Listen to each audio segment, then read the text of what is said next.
Ladies and gentlemen, welcome to another episode of Cullen's Brain. And in this one, I am going to compare two different video game series, being one Fallout and two Call of Duty. So, Fallout. Every single Fallout that Bethesda Softworks has released include an expansive open world and a lot of different things to explore.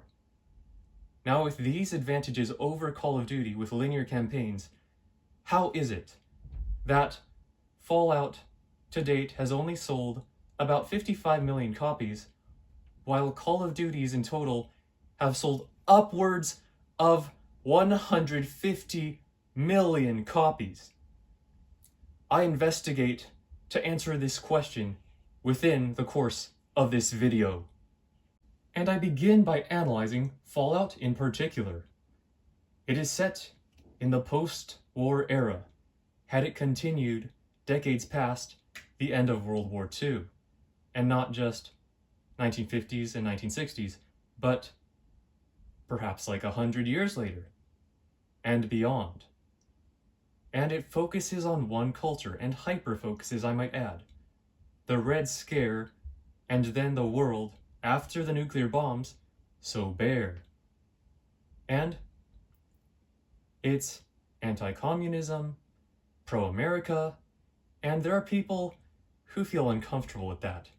Those people who would rather maybe play Call of Duty. Of course, some people with high loads of patriotism will play Fallout. After all, 55 million copies have been bought. Now it's time to analyze Call of Duty. But before that, I have to look less like Fallout and more like Call of Duty. Let me just snap my fingers and I begin to look like the press in a war zone.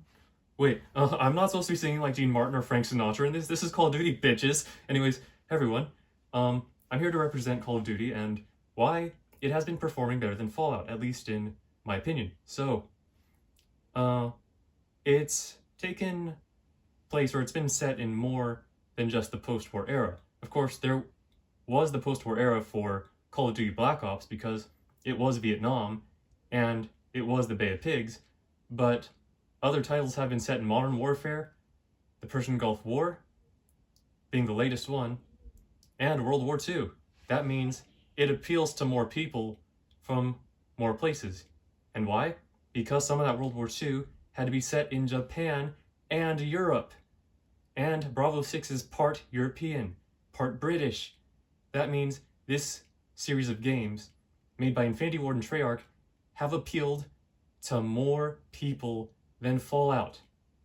So in short, Fallout appeals mainly to American people because it's more America-centric, while Call of Duty appeals to more people around the world because, well, the aforementioned. And think about it. People came together to make a Fallout London mod for Fallout 4. Meaning that's what it took to get Fallout to go from this to this, in terms of appeal to more people around the world.